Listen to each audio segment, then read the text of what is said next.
Novo Lily Absolu. Uma fragrância única, marcante e intensa. La Blanche Ophélia flotte comme un grand lys, mais très lentement. Olá, estamos aqui com mais um programa Educa Ação. E hoje nós temos uma profissional da saúde, a doutora Noádja Tavares de França. Lembrando que o patrocínio das lojas O Boticário, onde tem amor, tem cuidado. Falando em cuidado, hoje nós vamos abordar um assunto muito delicado e bem preocupante, que é o Maio Laranja.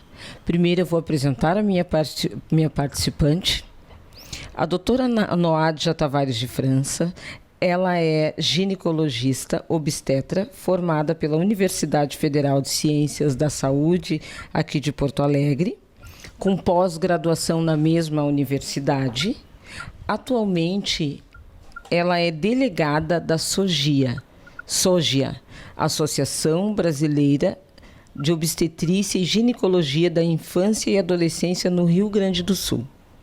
Ela trabalha em uma clínica, em um consultório privado, na qual nós estamos aqui, e no Centro Obstétrico da Santa Casa, e é preceptora do curso de especialização de ginecologia infanto-juvenil da Unidade Federal de Ciências da Saúde. Desculpem meu erro. Então vamos conhecer um pouquinho da doutora Noádja, que vai falar um pouquinho sobre essa data. Doutora, muito obrigada por aceitar, participar do programa e abrilhantar e nos esclarecer o que é o Maio Laranja. Gostaria de agradecer a oportunidade, a Débora, a TV Costa Doce. Então, o Maio Laranja é uma data, que foi criada para ser alusiva ao combate à violência sexual de crianças e adolescentes. Tem como símbolo uma flor laranja, para que a flor represente toda a fragilidade da criança e o cuidado que a gente deve ter em protegê-la para evitar a exposição a situações de abuso. E eu vi que tu és formada em ginecologia infanto-juvenil. Como é esse trabalho? Pois é, eu tenho uma pós-graduação em ginecologia infanto-juvenil. Esse trabalho vai desde consultas de revisão para acompanhar desenvolvimento, crescimento, evolução normal de puberdade, até identificar situações de vulnerabilidade da criança e daquele adolescente e até mesmo situações em que o abuso possa estar ocorrendo e a mãe, o cuidador principal não tenham identificado. A gente costuma fazer, inclusive nas consultas de revisão, prevenção ao abuso, ensinando a criança o autocuidado em relação ao próprio corpo, ensinar que o nosso corpo é nosso, ninguém tem o direito de desrespeitar, de passar a mão, de mexer na sua genitália, A gente faz essa prevenção ao abuso quando a gente fala que não devem existir segredos entre a criança e o cuidador, que não necessariamente é a mãe, às vezes é um avô, uma avó, uma tia. A gente faz com que a criança tenha uma saúde de uma forma global. Então, a gente acompanha, faz a prevenção, vê se tem alguma situação que fuja da normalidade, Identifica algum sinal de puberdade precoce, algum crescimento que não está ocorrendo dentro do esperado, algum sangramento, algum corrimento, alguma malformação, às vezes, na genitália que não foi percebida por aquela mãe que tem a primeira filha e desconhece, às vezes, o formato habitual, normal de uma genitália feminina. E muitas vezes acaba encontrando tudo normal do ponto de vista fisiológico, do ponto de vista funcional no corpo, mas a gente acaba identificando situações, então, em que a criança precisa de uma ajuda, está pedindo uma ajuda e ninguém viu, Então, às vezes, durante o exame físico, a gente identifica aquela criança que está fazendo automutilação, ou a mãe chega pra gente e conta, olha, ela vinha bem no colégio, ela estava dormindo bem, ela comia bem, tinha amiguinhos, e de um tempo para cá ela está retraída, ela começou a apresentar um mau desempenho no colégio, ela não quer mais ter aquele vínculo social, aquele grupo de amigos para poder interagir, ela está dormindo mal, ela voltou a fazer xixi na cama. todas essas perguntas ou essas queixas trazidas espontaneamente pelos pais podem ser indícios para nós de que, a gente precisa acender o alerta ali, a luzinha vermelha, para pensar se aquela criança não pode estar sofrendo alguma situação de abuso. Abuso não necessariamente sexual, mas abuso psicológico, algumas outras formas de abuso, né? A gente tem que observar qualquer mudança de padrão de comportamento daquela criança. Então, a criança que vinha bem no colégio, que vinha comendo bem, que dormia sozinha, passa a apresentar qualquer alteração, passa a fazer xixi ou cocô na cama, né, a regredir em aquisições que ela já tinha para aquela idade. Ela já ia ao banheiro sozinha, ela já dormia a noite inteira. Então a mãe começa a falar, o sono passou a ser agitado, ela acorda várias vezes na noite, ela já tem 5, 6 anos, 7 anos, voltou a fazer xixi na cama, não quer dormir sozinha. A gente acende ali a luzinha vermelha para ficar mais de olho, né, naquela criança, para dar uma atenção especial, ver se a gente não pode estar diante de uma criança que está sendo exposta a uma situação de abuso. É importante lembrar que a gente sempre deve pensar na situação do abuso. É melhor a gente pensar, trabalhar em cima daquela hipótese e excluir, do que a gente deixar passar uma situação de abuso, né? Nós não podemos pensar, não é nada. Exatamente. Né? Qualquer situação que modifique a rotina da criança, qualquer situação que ela modifique no seu comportamento, é um sinal de alerta, né? E que nós, professores, também diagnosticamos isso. E quando se busca auxílio, é a melhor coisa, né, que tem, é a solução. E às vezes a criança, porque a criança não sabe dizer o que está acontecendo, né, doutora? Exato. Então, quando ela chega até tuas mãos, ela já veio com uma bagagem mais excessiva, né, mais pesada. De repente, quanto tempo ela já não está sofrendo com aquilo ali? Exato. E não necessariamente a gente vai encontrar alguma alteração no exame físico, né? Porque a gente sabe que de todas as crianças que sofrem abuso sexual, e o abuso sexual, o perfil do abusador, ele é geralmente intrafamiliar, ele é alguém conhecido da criança, né? Isso inclui pai, padrasto, mães, avós, tá? Amigos da família e mesmo vizinhos. A gente tem que lembrar que entre 5% e 10% dessas crianças abusadas vão ter algum indício corporal do abuso. Por quê? Porque a minoria sofre penetração ou tem alguma outra lesão, alguma laceração, né, que nos permita inferir no exame físico que realmente ocorreu o abuso, né? Mas toda vez que a criança disser, contar uma situação, a gente não pode subestimar. A gente sabe que as taxas de notificação no Brasil são muito baixas, tá? Nós estimamos que cerca de 10% dos abusos apenas sejam notificados. Isso é um índice baixíssimo que se deve a várias causas, né? A não ter uma padronização adequada entre os setores, os órgãos que fazem essa notificação, aos profissionais não estarem devidamente preparados para trabalhar com esse tipo de situação. Até mesmo a parte cultural, né? De o que acontece na casa do vizinho não me diz respeito, ou aquela mãe. Isso nós não podemos fechar os olhos. Exato, né? A gente não pode fechar o olho, ainda mais agora nessa época em que a gente está vivendo, em que as famílias estão mais confinadas.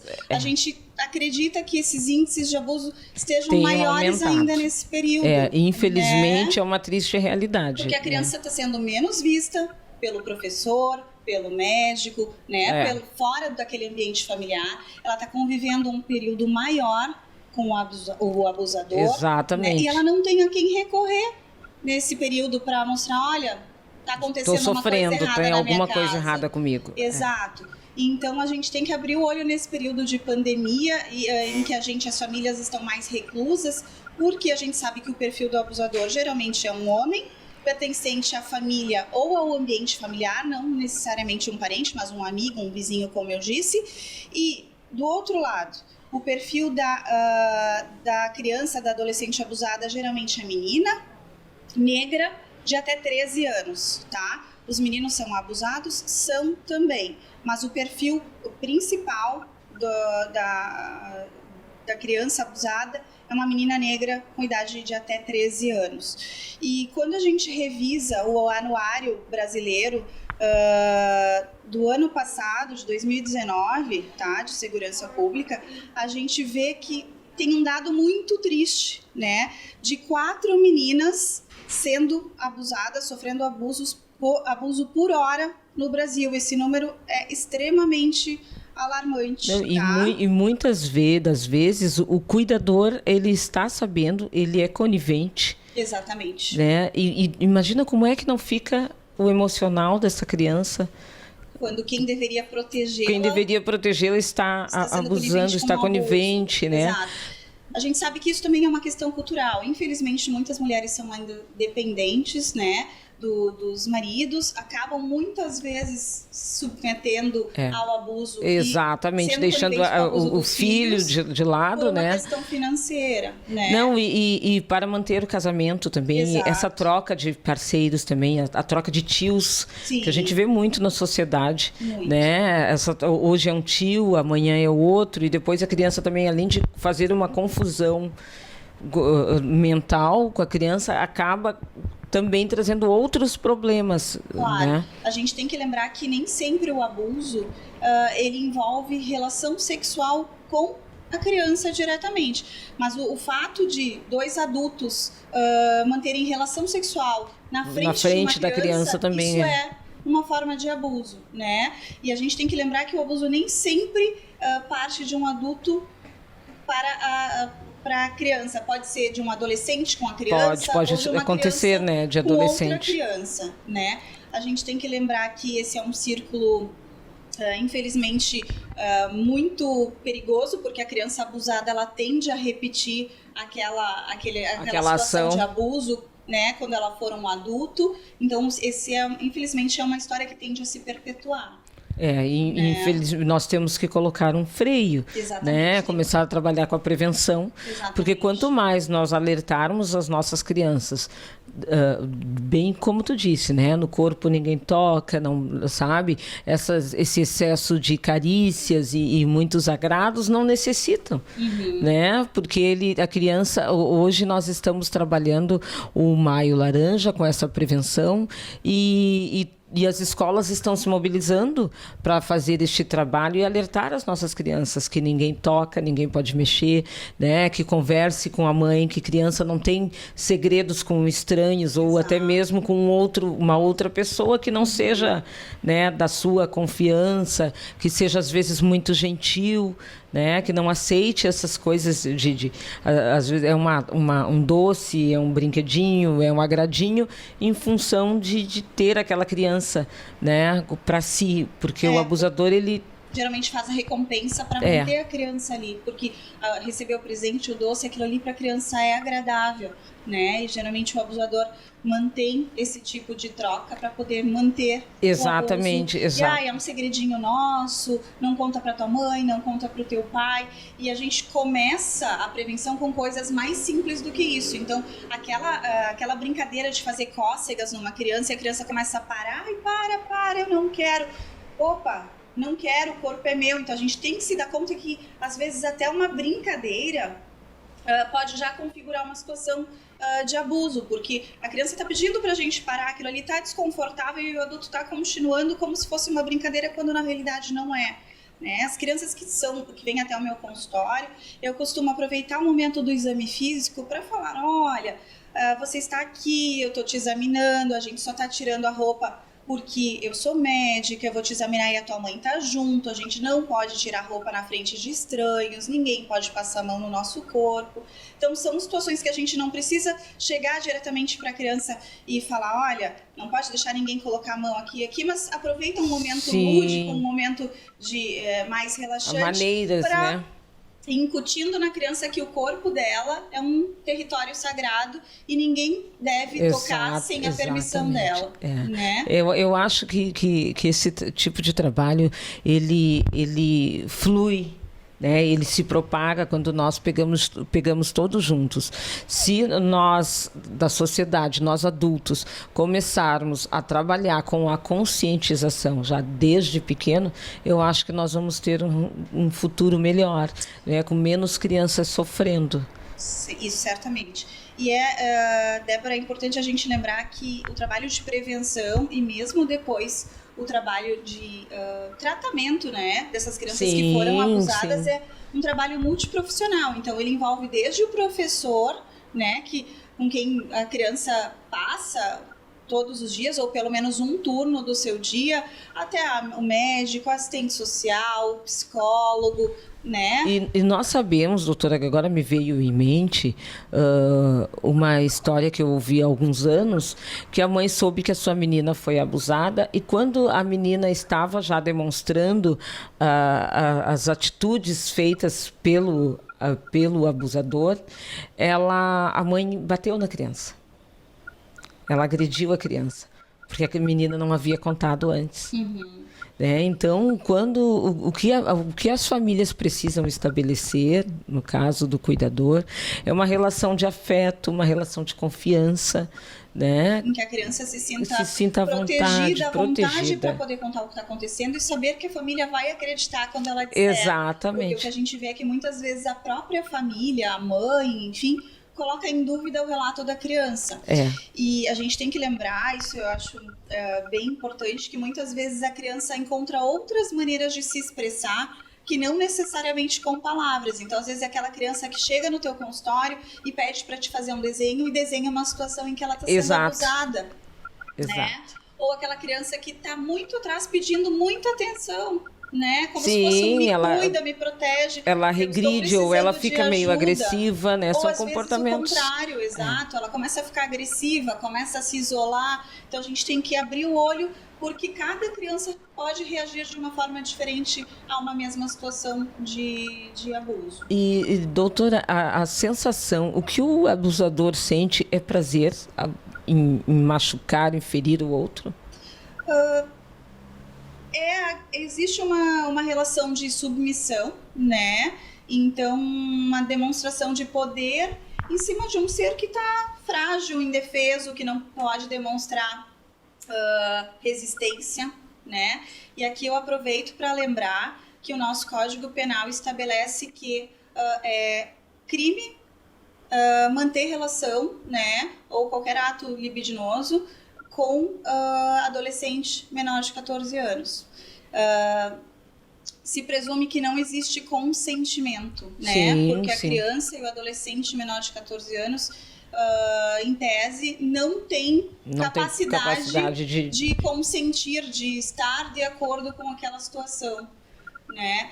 Mas, via de regra, é uma situação que gera uma submissão, né?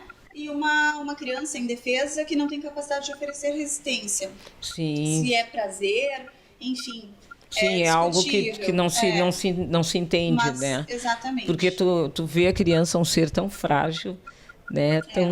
Tão dependente de um adulto e vira uma pessoa e agredir, faz horrores, porque não é só a questão do ato, a questão física, mas sim a mental, o emocional da criança. E as repercussões que aquilo ali pode trazer para quando ela for adulta, né? Quando vai ser uma criança que tende a perpetuar, que tende a ser um abusador também. Quando a gente avalia o perfil do abusador, a gente vê que a maior parte deles foi abusado durante a sua infância ou a sua adolescência, né? Pessoas que têm dificuldade de se relacionar, de manter um relacionamento estável, né? Então, são consequências que vão muito além daquela infância abusada ou daquela adolescência abusada. Ficam ao longo de toda a vida. Quanto mais cedo a gente tirar aquela criança daquela situação de abuso, menores, em tese, são os danos, né? Maior é a capacidade de a gente conseguir agir positivamente com aquela criança, né? E não perpetuar aquele ciclo. Isso é importante a gente lembrar. Quando a criança está entre os pares, ela costuma demonstrar alguma coisa, às vezes algum sentimento diferente, alguma atividade diferente? Eu acredito que sim, né? Às vezes ela se expressa com aquela tentativa de evitar o adulto. Ai, mãe, não quero ir na casa do fulano. Por que, meu filho? Vai sim, né? O adulto geralmente tem a tendência a resistir à vontade da criança. A gente tem que entender por que a criança estava querendo frequentava a casa antes, e muda o comportamento. Ou, ai, eu não gosto mais do tio fulano. Por quê? O que está acontecendo? né? A gente tem que se questionar sempre que tem um padrão de comportamento, aquela criança que vinha tranquila, que brincava tranquila, ia na casa de um familiar sem maiores problemas e começa a apresentar alguma resistência, né? E, claro, não significa que sempre está acontecendo alguma coisa errada, sim, mas é um alerta que seja que a gente neste não pode sentido. ignorar. É sempre bom estar atenta aos sinais, né? Sim. Porque nós não podemos nos calar. E a criança também pode apresentar um comportamento meio quieto, não somente um inquieto, Não né? somente. Ele pode começar a se fechar, mais introspectivo, né? A não querer se alimentar, não querer participar de atividades com a família, Exato. né? Porque ela vai se fechando num mundinho que é só dela, né? Isso. E nós temos que lembrar que também uma atitude, né, que a gente via mais comumente antigamente, que era a obrigatoriedade da criança chegar e cumprimentar todas as pessoas do ambiente Exato, com um beijo. beijar. Ah, não, vai dar um beijo sim, né? Porque às vezes o adulto vem, ai, fulaninho, né? Vem cá, me dá um beijo. E a criança diz que não, a gente tem que respeitar, ela não quer, né? O Exatamente. beijo é um contato íntimo. Então, se a criança não quer, respeitar. Tem que respeitar, né? porque o adulto já, com um beijo forçado num adulto já não deve ser algo totalmente muito... agressivo. Né? Já é agressivo, Numa imagina criança. numa criança Exatamente. indefesa. Antes de nós conhecermos um pouquinho da SOGIA, que é a... a delegacia, Associação Brasileira de Obstetrícia e Ginecologia da Infância e Adolescência no Rio Grande do Sul. Eu trouxe mais uma vez hoje os batons com ácido hialurônico da linha Make Be.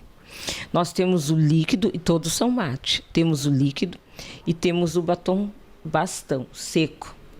Olha que linda que está essa cor. E eu trouxe um mimo para a doutora Noatia, tá? Eu trouxe o Florata, e uma loção hidratante, tá? Um mimo. Muito obrigada, né, por estar. Esse programa hoje está sendo muito rico, porque é um assunto que nós temos que conversar. E nós já conseguimos, eu acho que, romper as barreiras e começar a falar. Porque antigamente nós não podíamos falar na escola. Era um assunto intocável. Era um assunto intocável, ninguém podia falar nada e a criança seguia sofrendo e quem trabalha com ela sofre junto, né? E hoje nós já podemos falar. Então, como nós já podemos falar, nós podemos também prevenir. Sim. Né? Eu queria só lembrar, Débora, que nós devemos, em qualquer suspeita de abuso, né, fazer uma notificação. A notificação é obrigatória. Ela não é obrigatória só quando a gente confirma que o abuso se consumou, mas já na dúvida, né, quando a gente aventa a hipótese de que ele possa estar ocorrendo, a gente tem que fazer a notificação e denunciar. Que, na verdade, nós não podemos esperar que aconteça. Exatamente. Nós temos que correr na frente. Exatamente. Né? Até porque depois o médico perito, o conselho, os órgãos responsáveis tem os órgãos que vão preparados. fiscalizar. Que, na verdade, esse trabalho tem que ser em rede. É uma rede que tem que funcionar, né, em perfeita sincronia, e quanto menos subnotificação a gente tiver, mais fácil vai ser para o governo conseguir estabelecer diretrizes, políticas nacionais de prevenção e acompanhamento dessas crianças que sofreram algum tipo de abuso. Sim, porque precisa, né? Precisa. Precisa bastante.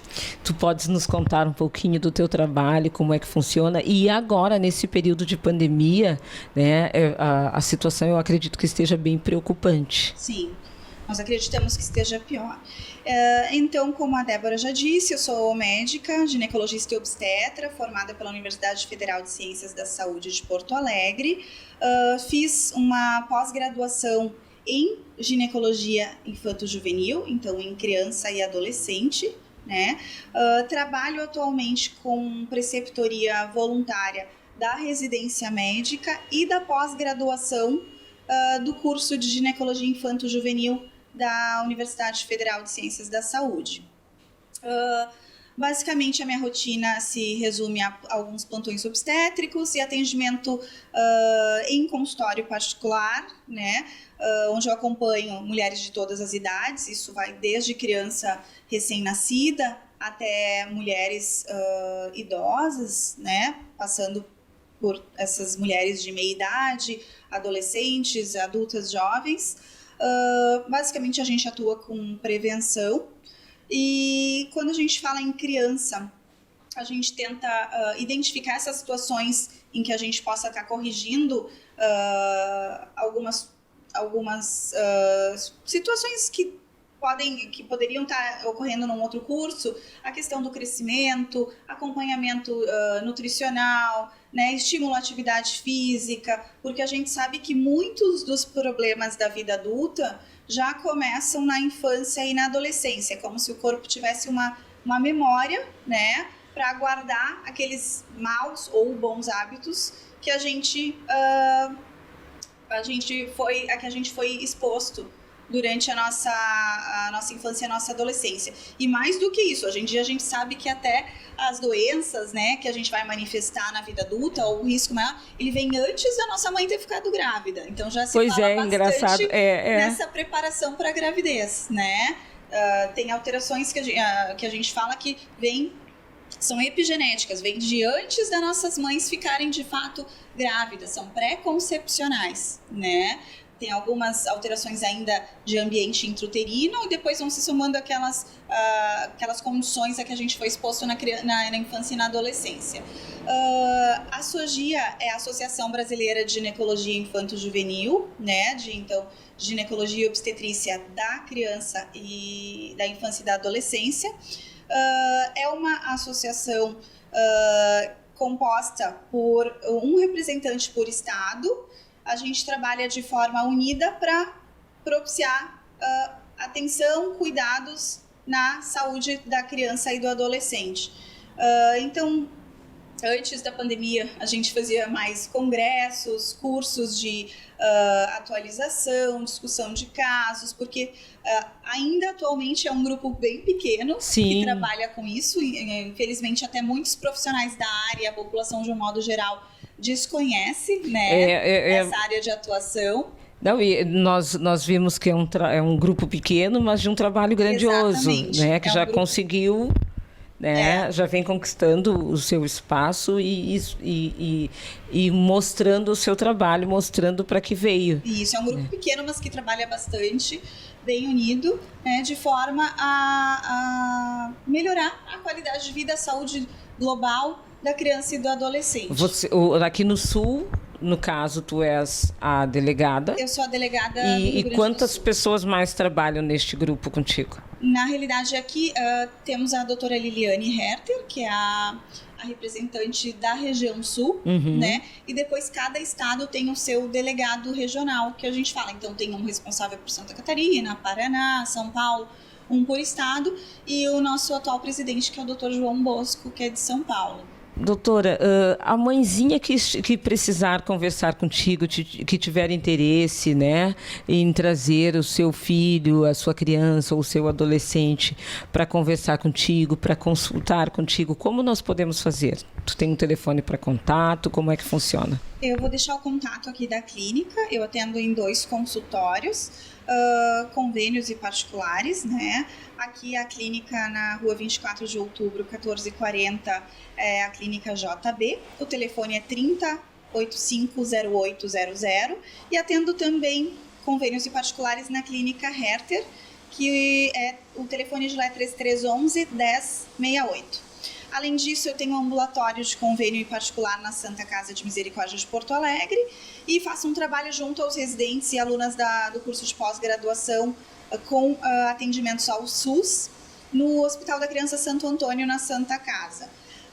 Para chegar, é importante deixar bem esclarecido que para chegar nesse ambulatório do SUS do Santo Antônio, esse encaminhamento é feito via Secretaria de Saúde pelo posto de saúde. Então não adianta chegar diretamente lá e tentar atendimento, né? Quando houver indicação, o médico do posto pode fazer um pedido de encaminhamento para o nosso ambulatório do SUS, que acontece uma vez por semana. Nós atendemos em média entre 12 e 15 meninas por turno, com os mais variados assuntos, né? Desde aconselhamento de contracepção até diagnóstico de tumor, né, ginecológico em criança e adolescente, que é raro mas acontece.